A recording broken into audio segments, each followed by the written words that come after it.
Here's to the crazy ones, the misfits, the rebels, the round pegs in the Apparently square it holes. froze. I'm sorry. Oh, it's good. Okay. I'm getting Should mixed I- signals. Just Should I start now. start over? Okay.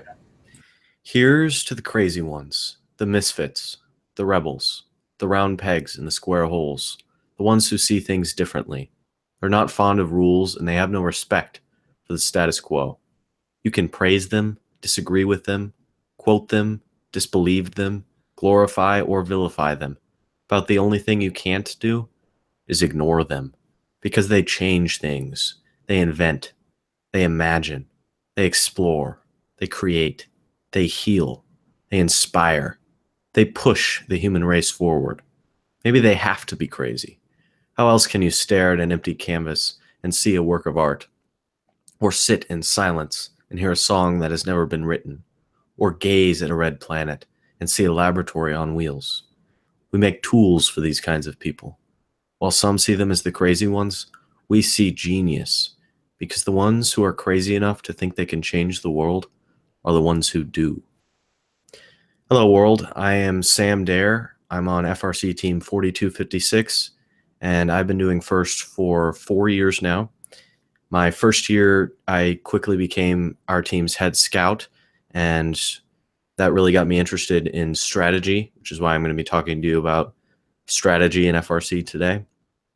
And my second year, I co-led strategy with a senior on our team. And my third year, this past year, I was leading strategy, and I actually got the privilege of teaching 3 people. Shout out to Lauren Bell, Dylan Elias, and Ricky Johnson. They are my proteges, and they went from knowing very, very little about FRC to now being knowledgeable about strategy, and I was really glad that I could do that. And I'm hoping I can do some of that today. This year, I'm going to be leading the design team as well as the strategy team, just overseeing it. I'm not technically in charge of it anymore. And I am going to do my presentation now. So let's see if screen sharing works. All right. So here are a few of my designs that I've worked on, just a shameless plug there. And FRC strategy is really a game of chess, especially when you're in a regional, because no matter what, you're going to make a strategic decision, and then the other team is going to react, and you're just going to have a series of moves and counter moves, and that's all it is. And today, I'm just going to be talking about some famous moves and counter moves, and really just explaining why those happened and going from there. So for starters, I am not Karthik. For those of you who don't know, Karthik has been in FRC for over 25 years. He's now the Vex game designer lead, and he does occasionally pull some videos and do a presentation similar to what I'm doing today. But he's a little more knowledgeable than I am. I've only been doing this for 4 years, but I am going to try and emulate him and give it my best shot. Now, Karthik, no matter where he's talking, always has 2 golden rules, and I'm going to share those with you today. First golden rule is to always build within your team's limits, and this really involves carefully analyzing your team's resources. The successful teams are the ones who have very, very carefully analyzed where their resources are. And in FRC, there's really 2 main resources. There's dollars and minutes. And you only have 6 weeks in build season to build your robot. And you only have a set budget. You can always raise more money, and it's very helpful to do so. But your time really is set in stone. So you have to make these calculated decisions based on time and money. And you have to build within your team's limits. Trying to reach and build outside of your team's limits is only going to hurt you, as we at the Cyborg Cats know from experience. And golden rule number 2 is that if a team has 30 units of robot and functions have a maximum of 10 units, it's better to have 3 at 10 out of 10 than 5 at 6 out of 10. Now, this seems simple enough, but teams miss this. It really is better to do one thing really, really well than it is to do a lot of things above average. And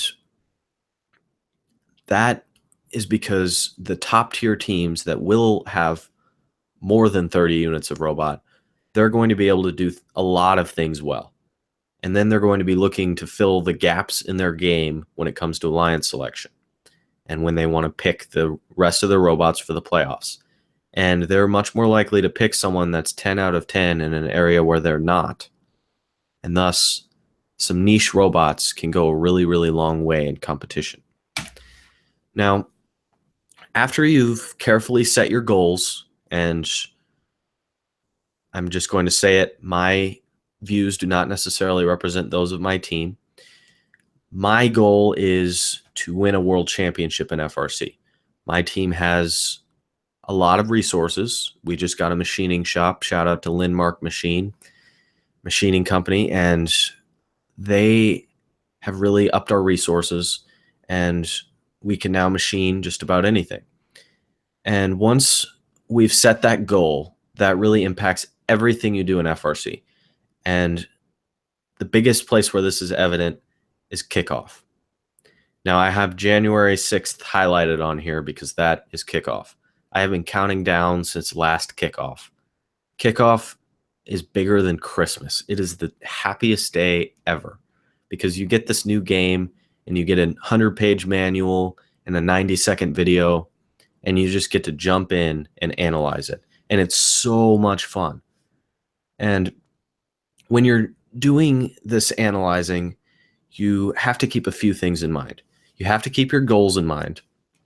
And your goals lead into what section of rules that you care about the most. And for us, since we want to win a world championship, the most important section of rules is ranking. And these past couple of years, it's been ranking points. Past 2 years, in fact. And ranking points are crucial to victory because if you can get more ranking points, then you get to pick the robot that you want to align with before anyone else gets to pick any robot. You basically get the best robot or the second best robot if your team has the best robot. And this is so helpful. And before there were ranking points, there were really two eras. There was really, really long time ago, probably before 2002, and I'm going to get to this. 2003 was the first year of autonomous. And before 2002, there were very simple, you win games and you rank high. You lose and you don't. And obviously, for us, on the Cyborg Cats, if you lose in the end, then you don't win. And I hate losing. I hate losing more than I even want to win. It's a quote from Moneyball, one of my favorite movies. And after the era of just you win and you rank high, there was what I call a wacky era where there was a lot of weird things and there were a lot of just strange ranking systems. And this was kind of, you had to look at every individual game and see how those were ranked because there were no universal truths. Sometimes, and there was one year, it was more beneficial to lose a game than it was to actually win. So you have to read the rule book. So many teams miss this. And once you're in the rule book, you then need to look at scoring and how a game is scored. And for the primary example of that, I'm going to show you in 2002, FRC Team 71, Team Hammond built the Beast.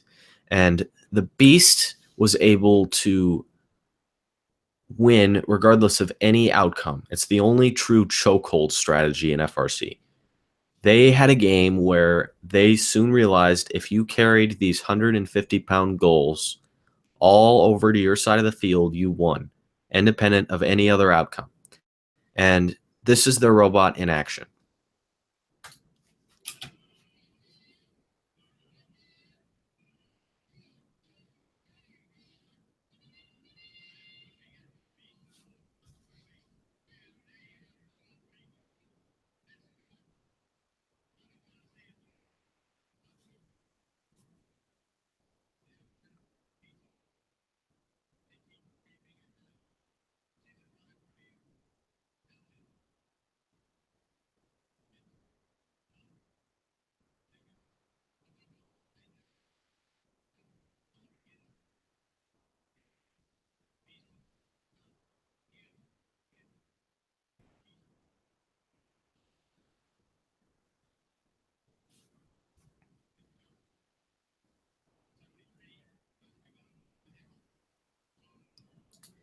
Inch by inch by inch, the beast moves those forward.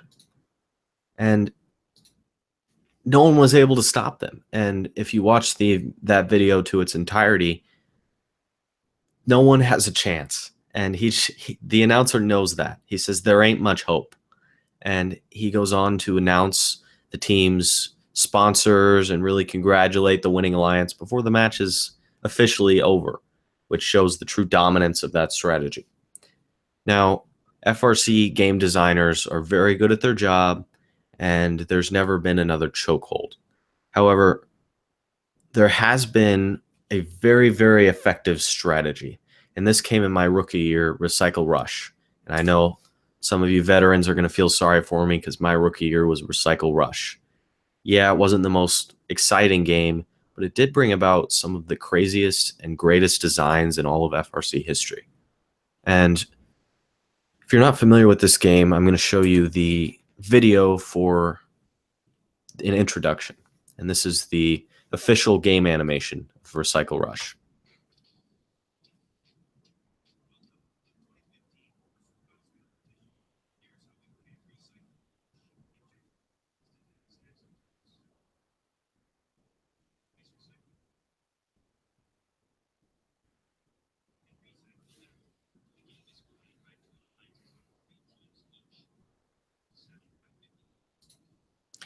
And this game was fairly boring because all it was stacking boxes and putting recycling cans on top of them. But there's plenty of Chief Delphi threads bashing Recycle Rush, so I'm not going to get into that. The key here was the different stacks were worth different points. A 6 stack with a recycling can and litter on top was worth a lot. This here was also worth a lot.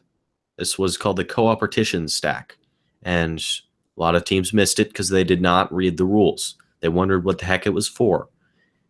That enabled both teams to score more points and rank higher because they had to work together. Either one alliance did 3 and one did 1, or they each did 2. And they placed that in the middle of the field as cooperation points. And it was worth almost a full 6 stack. And it's a lot easier to make because it was only 2 or 3 yellow totes. Now, they progressively got less and less valuable the lower they were. But you see that this is the tallest stack, this stack of 6 with no recycling can. And yet it's worth the exact same amount as a stack of 2 with the recycling can. The recycling can effectively tripled all of the points that were made from the stack. The recycling can was king. And if you go back to this picture of the field, these 4 recycling cans in the middle, those were everything in the game. And quickly, the game became an autonomous rush to the cans. And everyone had an idea for how to make one faster and faster. But perhaps the most effective was by Team 1114 and Team 900 at Worlds.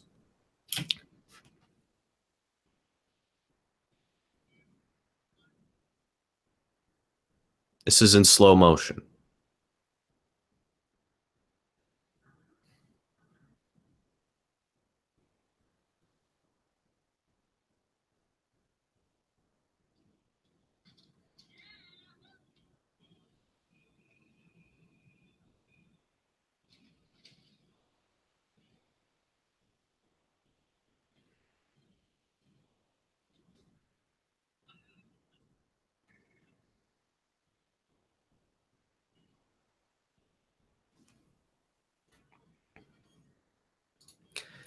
This was perhaps the most effective use of strategy in the modern era of First.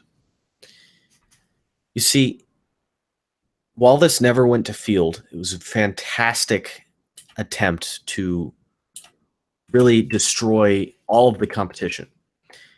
Because if this had gone to field, there's no way anyone would have stopped it.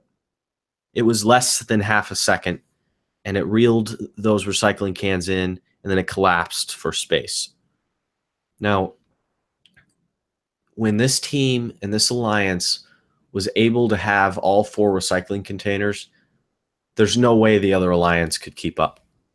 They have to put up 3 of these stacks without a recycling can to every one that the alliance with 4 recycling cans puts up with a recycling can. There's just the fact that they could stack basically the same was just a non-factor because the recycling cans were everything in this game. Now, when you're building a robot and when you're analyzing other robots, it's very, very easy to write off a robot as kind of sketchy, or it has too many moving parts, or it probably won't hold up over the long term. And I think this robot, Team 971 in 2016, first Stronghold, Spartan Robotics was able to make an incredible shooter, but it often came across as a little bit sketchy, and the thought was it might not last. And this is in Chessy Champs after perhaps 100 matches. This is it still working strong and autonomous. It's right there, the far right, if you're looking at it from the Red Alliance point of view. All right.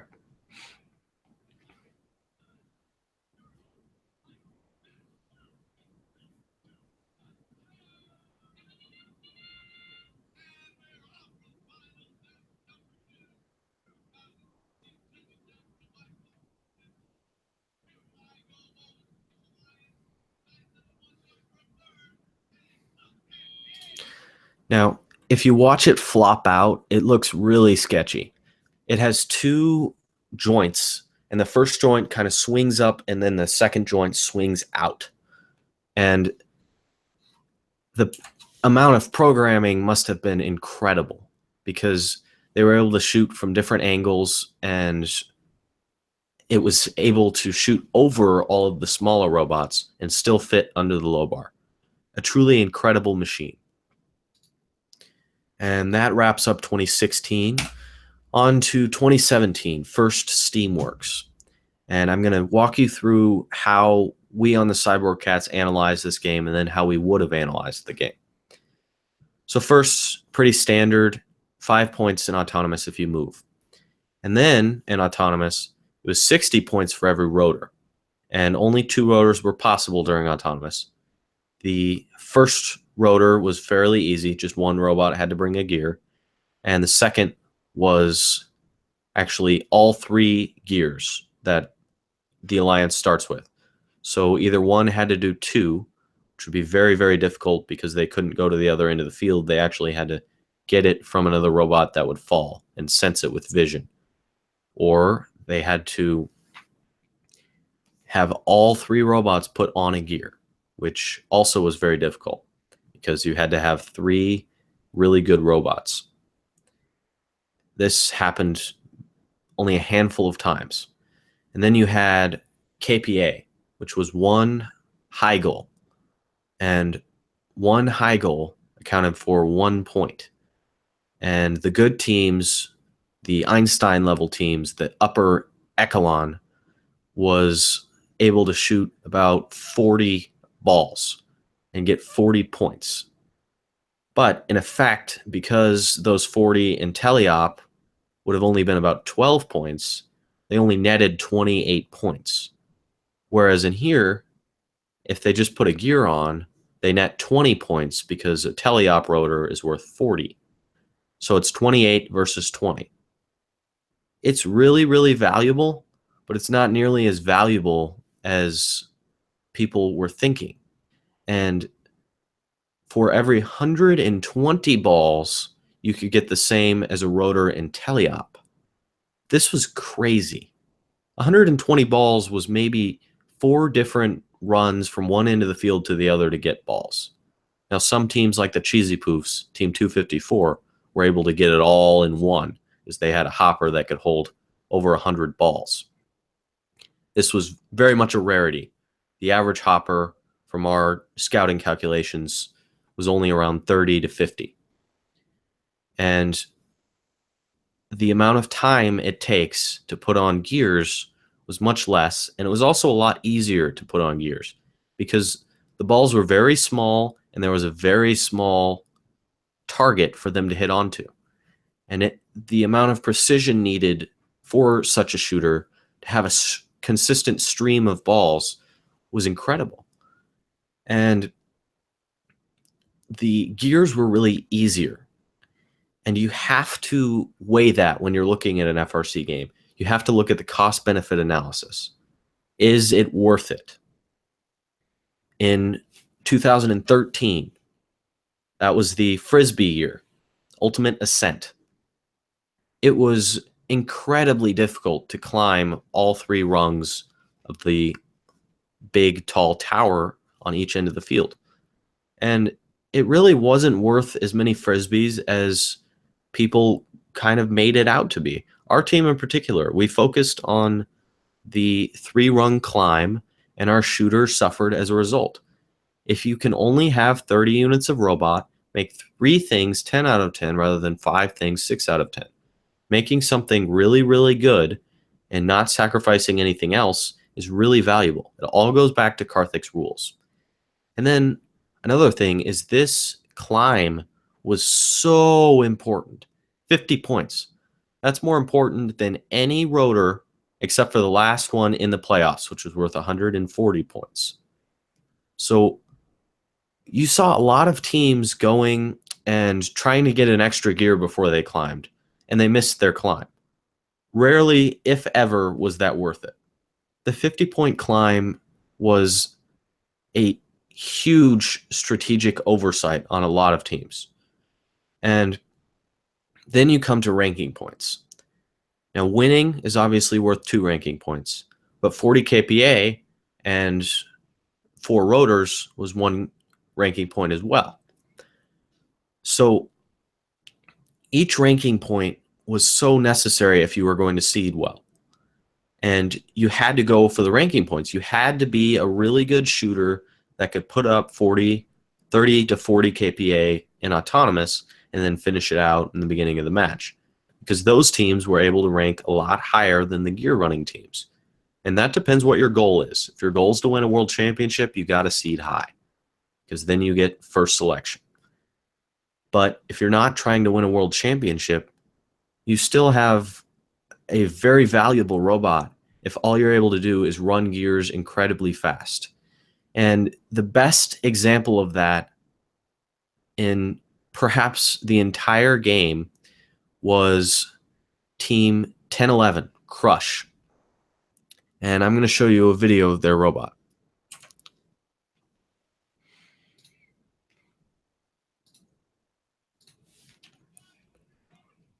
This is Festival of Champions, Match 5, and they have won the Houston World Championship because Team 973, the Greybots, picked them. They're in red over there in the corner. You can see how they grab the gears.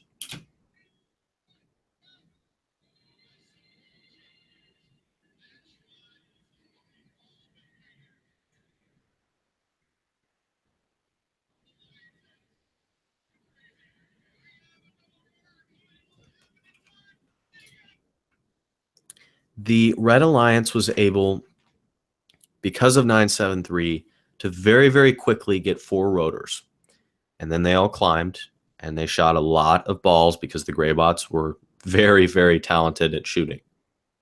Now, they lost Festival of Champions, but don't let this lesson leave. They were able to put up over 6 gears in a match usually. This was Team 1011, Crush. They were very, very small, and they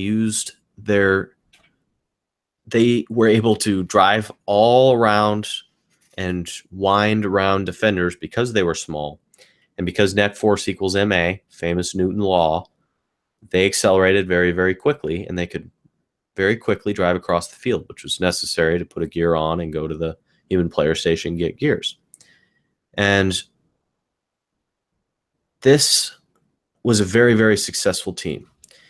And they made Einstein.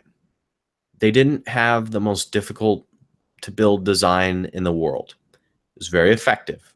And I'm going to show you another robot this year that did that. This is a very good friend of our team's. This is 4329, the Lutheran Roboteers. And while they attempted to build a shooter, that's not what made the robot effective. What made the robot effective is they had a very large gearer that could grab gears from the loading station, and they also had a smaller gearer that is not in this picture because this picture is a little old, that would pick up gears from the floor. And they had a kit of parts drivetrain with a shifting gearbox, very simple, very, very easy to machine. And they had pneumatics spring out, so their gearage could pick up gears and have a very wide range. Now, very few people know, but recently in the GRC, this team won. And the GRC, if you don't know, Gateway Robotics Competition. And it's hosted in St. Louis. It's our local off-season event that we all try and go to. And this team went up against really two incredible robots. One of them, 1706, the Ratchet Rockers, had one of the most effective shooters in the game, a top 10 shooter, in fact. And the other one, 323, was just formed off of Bomb Squad and had a 2775 Pro per wheel swerve drive that was incredibly fast. They were very, very small, similar to 1011 Crush, and they just zoomed across the field.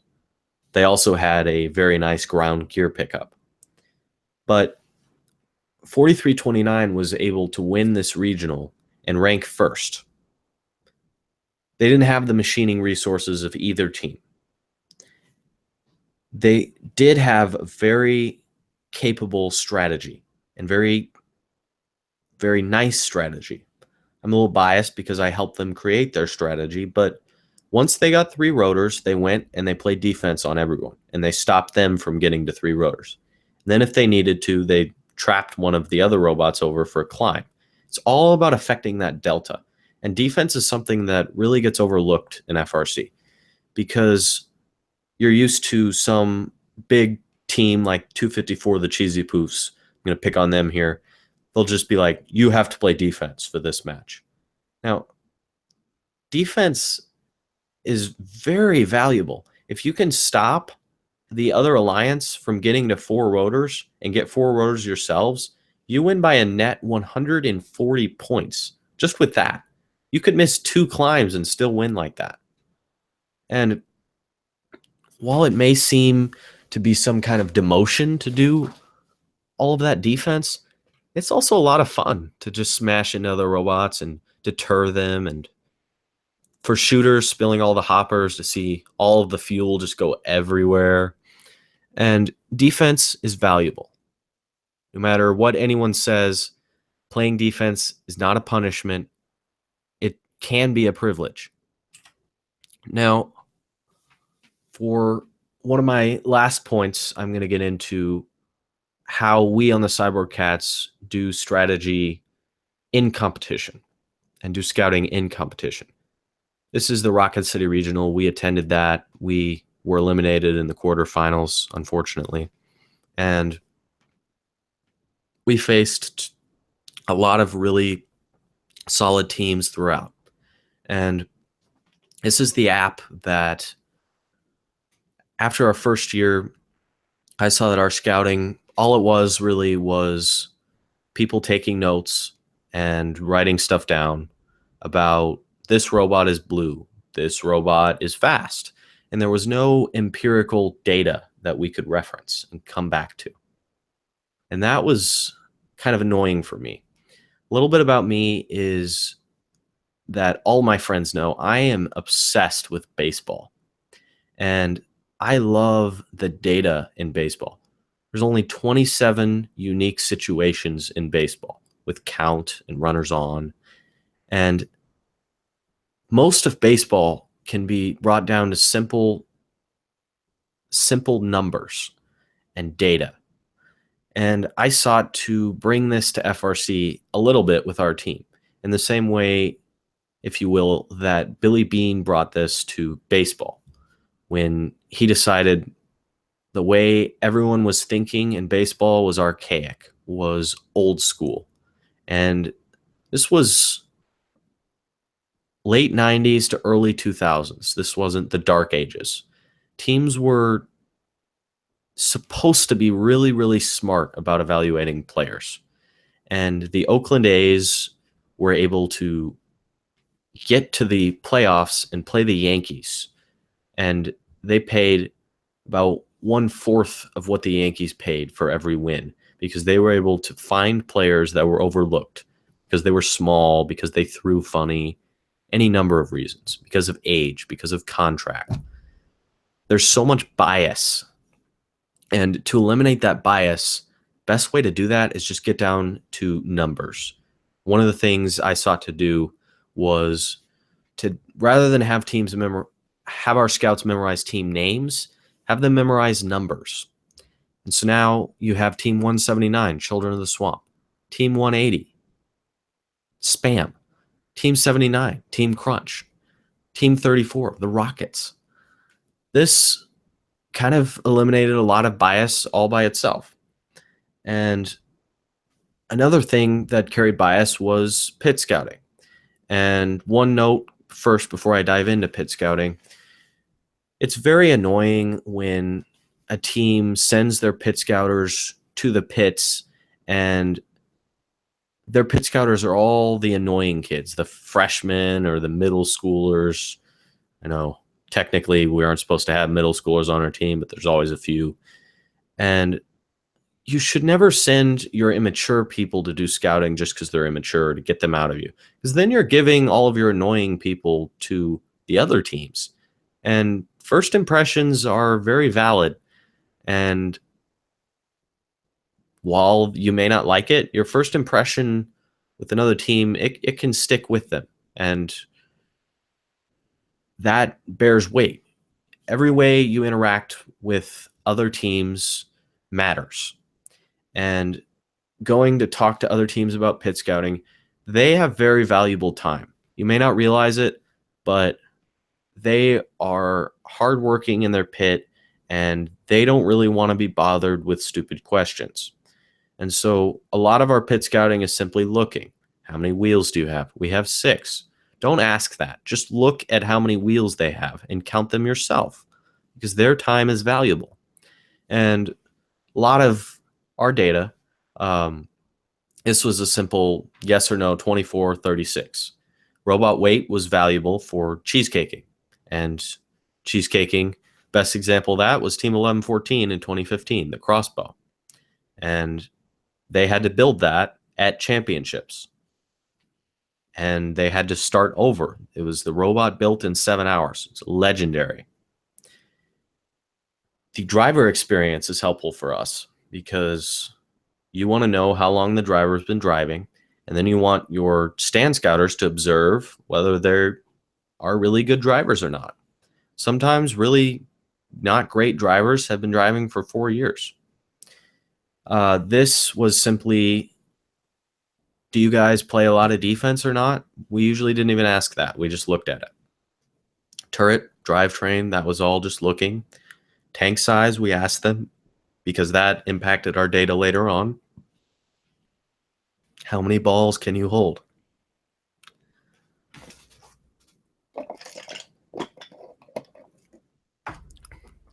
Climbing, that was important. Everyone had a climber pretty much. But there were a few teams that you had to know they didn't have a climber. Autonomous, knowing what they can do in autonomous and then proving that on the field is very helpful. And then you can't see this because you can't scroll in the app, but this app was very helpful for stand scouting as well as pit scouting.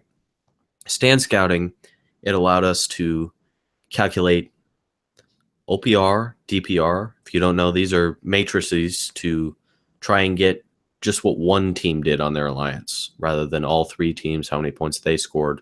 How many did one team score?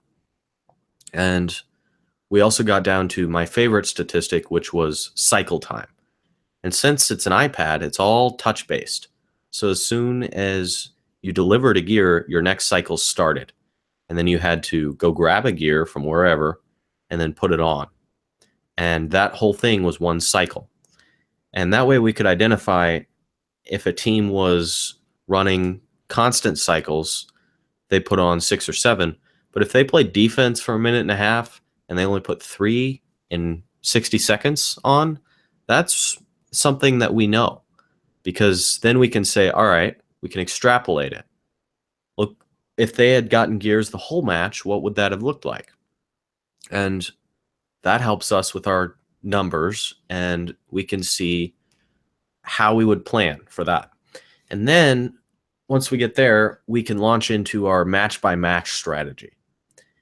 And if you know how fast teams can get gears and how many gears they get in a match, you can basically say, all right, here's how the match would go. If both teams were thinking strategically, what would they do? And then if you're going to lose, you make a counter move and you react to what they would do. And you say, all right, they can score more gears than us. Let's have one of our robots play defense on their best gearer and just smash into them every time they come by. And that might stop them from getting 4 rotors, which could save you 40 points.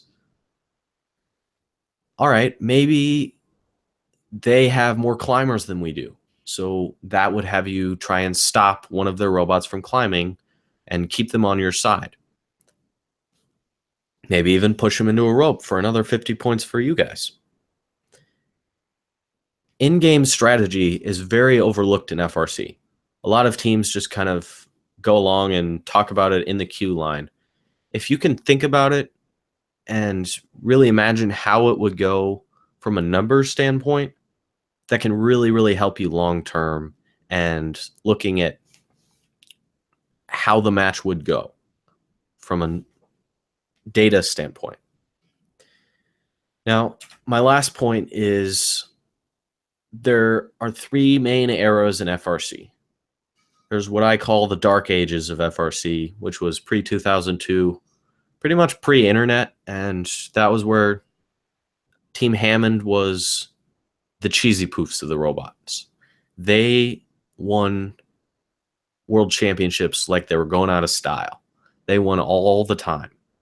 And they were able to score an immense amount of points and outscore just about everyone for pretty much that whole era. Now, this era is the largest era. It's really from 2003 until 2015. And I call this the wacky era. This was the era where first experimented, tried a lot of things. There were sports games. There were some strange rankings, as I mentioned. And then this is the Disney era, where we're in today. And this really includes 2016 and 2017. Now, I'm going to share a fun story of 2017 with you today, of a team not really reading the rules. And they weren't a brand new team either. So this really can't happen to anyone if you don't read the rules. This team came to me and said, we can shoot into the hopper. And I said, don't you mean the boiler where the goal is? They said, no, we can shoot in the hopper. And I said, all right. And sure enough, we got to their match and they went to a hopper, got 50 balls from it, and then they shot them right back in the hopper.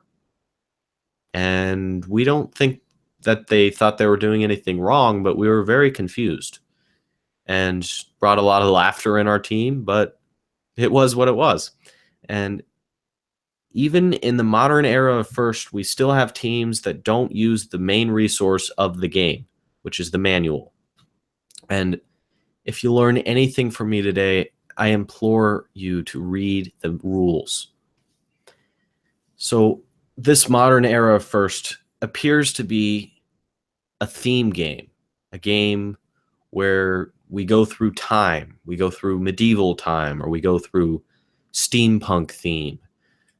And I don't really know what the next game holds, but odds are they're probably going to use ranking points, and it's going to be some kind of video game themed game, as the teaser pointed out. But I hope that you've learned something from me today, and you've been able to understand a little bit more of how FRC works and how strategy is crucial to FRC. And if you have any more questions, please feel free to ask them, and I am happy to help with that. But that really concludes my presentation today, and I hope it was insightful and helpful.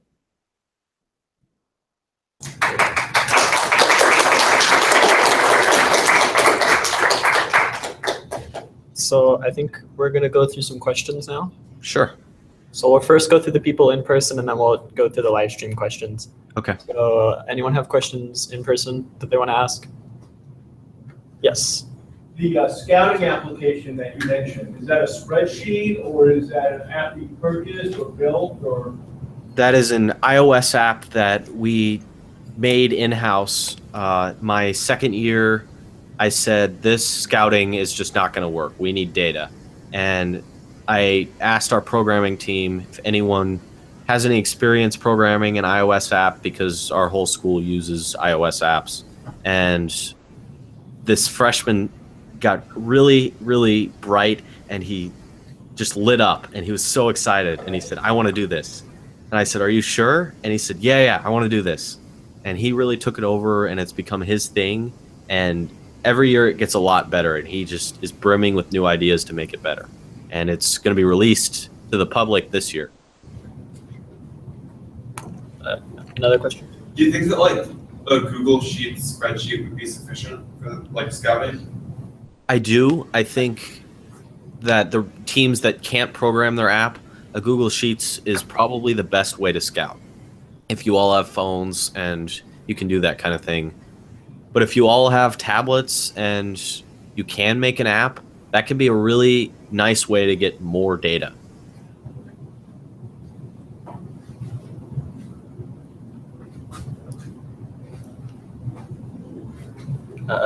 Any other questions from people here? Not. Do we have any on the live stream? There's no legitimate questions in the In the live stream? Yeah. Okay. So I have a question personally. There are. Okay. So you mentioned that you have an app that you use during competition for scouting. How do you use the app with the FRC's Wi-Fi restrictions? Like, how do you put all the data into one location? That is a very interesting question. Our programmer developed something called peer-to-peer connection, and it uses a combination of the Wi-Fi radio, not a Wi-Fi network, and Bluetooth to sync all of the iPads at once. And it takes a little bit of time, but we constantly have runners running from the pits to the stands and just collecting all the data and making sure we have all of the data in one place. Okay, I guess. There is a question. Oh, there is a question? What is it? What are some ideas moving forward to improve strategy? It's a pretty general question. It is. I think you really want to read the rules, and you want to. What really helped us was getting everything in the rule book down to one number. So we said one ball is just 1/3 of a point, and every match should be going up to 305 points. That's 3 rotors, 1 autonomous rotor, and 3 climbs, and no fuel. Everything over or under that is a bonus or something went wrong. And we set that as our 0. And 140 points over that would be a 4-rotor match. That would be wonderful for us. 40 points over that would be a 4-rotor match, and we missed 2 climbs because of it. But that was still 40 points more than we had. 40 KPA would only be 40 points over 0. So that helped us a lot. Another question? Okay. When you're talking about like the Beast in 2002, I'm not really familiar with that game. So did they find a loophole in the rules, or was that just like a well-designed robot? It was not a loophole in the rules, but pretty much everyone wrote that game off, or wrote that strategy off, because they were 150 pounds each, so everyone just grabbed one at a time, or some really good robots grabbed two. But the amount of torque needed to push all three of those and a 100-pound robot was absolutely incredible, and that's why they had to inch forward rather than just drive forward. And you see that guy in the middle? Yes. He's doing exactly what they did, go like this. And it was so cool to watch. And there's a lot of detailed pictures on the web. They used, I think, what's called file cards, which is way before my era, but they really dug into the carpet. And that's one of the reasons why they're so restrictive on what you can dig into the carpet with today. Cool. I guess if we don't have any other questions, then that's it for this TE session. Okay. Thank you, Sam, for presenting. Mm-hmm. Yeah. Thank you for being our first out of state. Yeah, this was our first remote presentation. We think it went really well. We're excited about it, but thank you. You're welcome. I'm glad I was able to.